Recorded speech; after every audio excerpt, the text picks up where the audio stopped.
Sifat-sifat Allah hanya Allah yang punya, tidak ada yang lain yang punya selain Allah. Dan ini yang akan menjadi bahasan kita pada kesempatan yang berbahagia ini.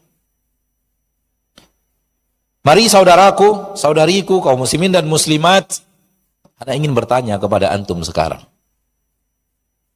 Antum hidup? Antum hidup? Allah hidup? Sama nggak? Nggak sama.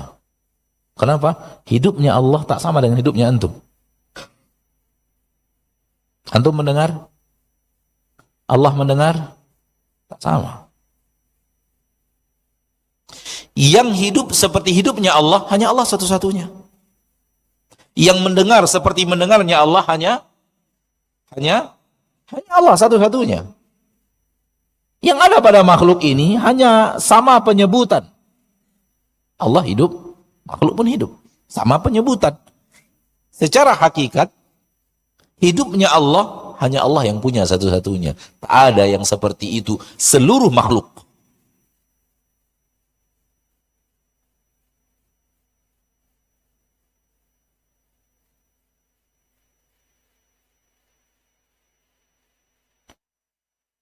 Allah melihat, makhluk melihat. Sama penyebutan.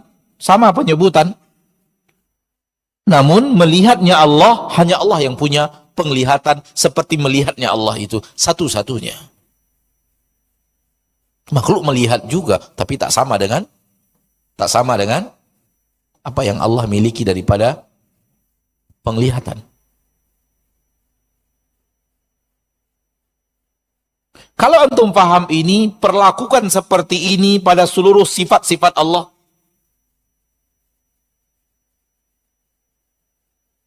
Allah pengasih dan penyayang. Makhluk pengasih dan penyayang? Ya, tapi beda. Yang seperti yang dimiliki Allah, hanya Allah satu-satunya yang punya. Tak ada makhluk manapun yang punya seperti itu. Dalam sifat pengasih dan penyayang. Allah tinggi, ya. Makhluk juga tinggi. Ketinggian yang dimiliki Allah, tak ada yang makhluk manapun yang memilikinya.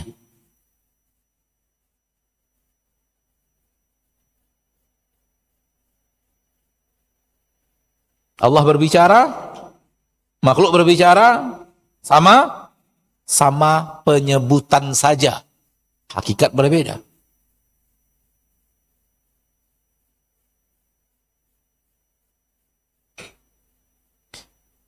Kalau kita ingin agak masuk sedikit, kita akan mengatakan yang hidup satu-satunya hanya Allah. Yang lain dihidupkan.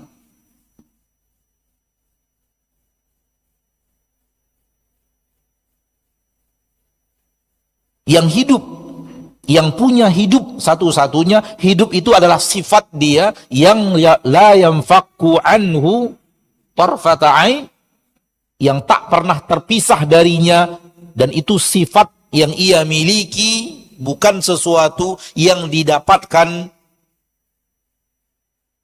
Hanya Allah yang hidup satu-satunya dengan makna yang seperti itu. Selain Allah sebenarnya bukan hidup, dihidupkan. Hidupnya itu punya ketergantungan yang sangat hebat kepada yang memberikan kepadanya kehidupan.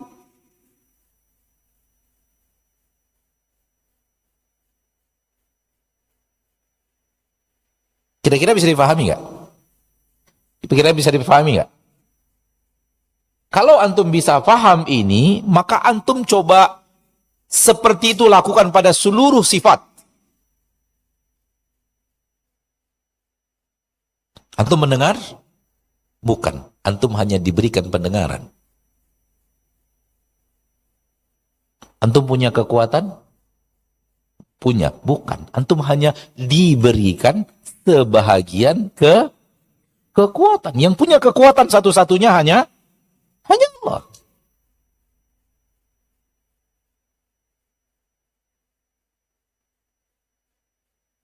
Antum melihat? Enggak.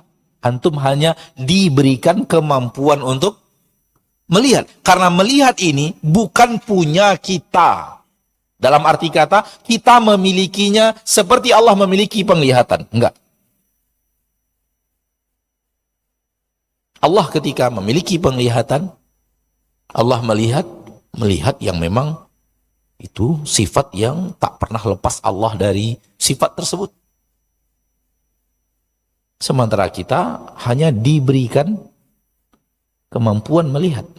Sebatas yang Allah inginkan, kemampuan kita sampai di mana. Oleh karena itu yang ada di belakang saya nggak bisa lihat. Karena Allah tidak berikan saya kemampuan untuk melihat yang ada di belakang saya. Kalau sudah terbatas oleh tembok, saya tidak bisa lihat lagi. Kalau terlalu jauh, saya tidak bisa lihat lagi. Kenapa? Kemampuan saya melihat Allah hanya berikan segitu. Karena melihatnya saya hanya diberikan oleh Allah kemampuan melihat. Bukan saya punya sesuai dengan seperti yang dimiliki oleh Allah. Enggak. Beda jauh. Ini yang berhubungan dengan sifat.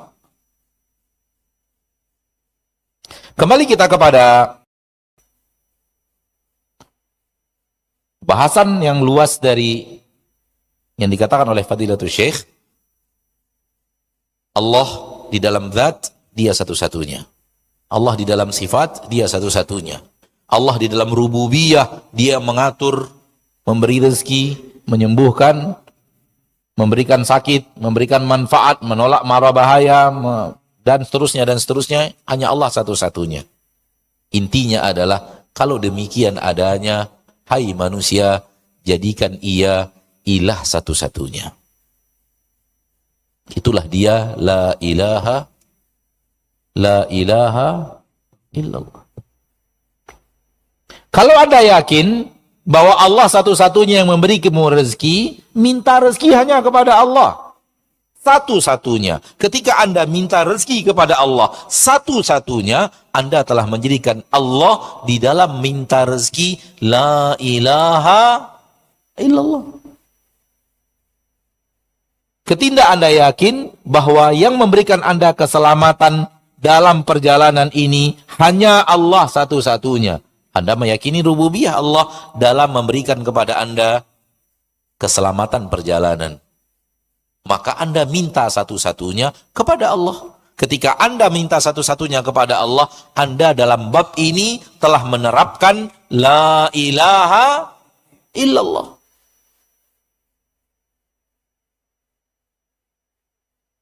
Dan lihat orang yang minta keselamatan perjalanan kepada benda. Entah itu tangkal,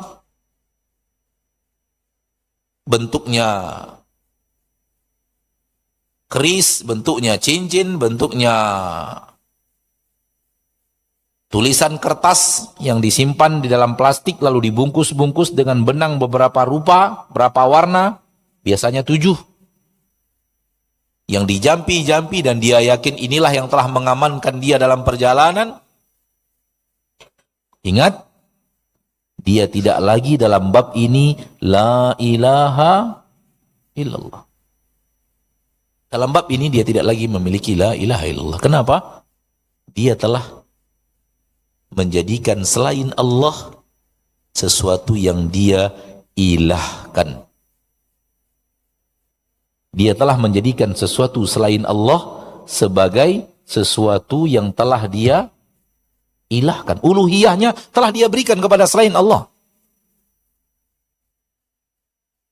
Oleh karena itu, perbuatan tersebut menodai, merusak, dan menghancurkan la ilaha illallah.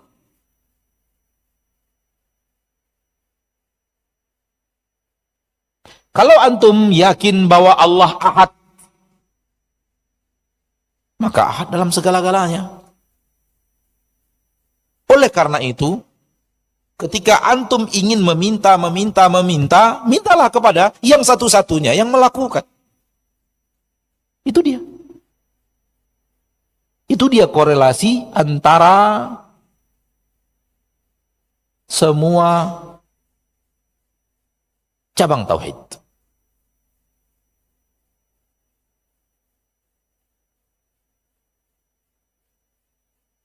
Allah Ahad di dalam rububiyah, Allah Ahad di dalam sifat dan nama, dan Allah lah Ahad yang harus diahadkan di dalam peribadatan. Camkan bagian terakhir, Allah yang harus diahadkan dalam peribadatan. Agar Anda tahu, ketika orang beribadah untuk selain Allah, dia tidak lagi menjadikan Allah ilah satu-satunya, yang dia ibadati satu-satunya, terjadi penyelewengan dari la ilaha illallah.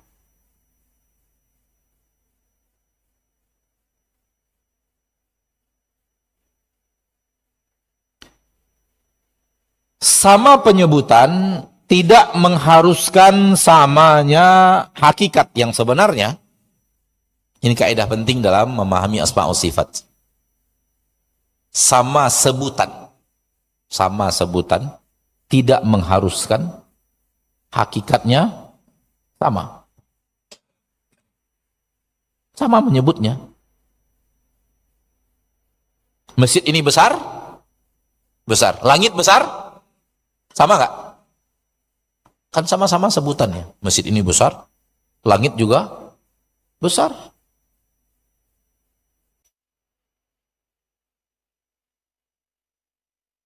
Batu besar? Kok besar? Batu keras? Lalu kamu keras kepala. Sama kerasnya? Sama-sama sebutannya sama loh. Sama-sama keras. Batu keras nggak? Itu tuh dinding-dinding nih apa namanya? Tuh. Tiang nih keras nggak? Keras. Sama-sama keras. Yang satunya keras kepala. Sama-sama keras. Sama sebutannya. Tapi apakah maknanya sama?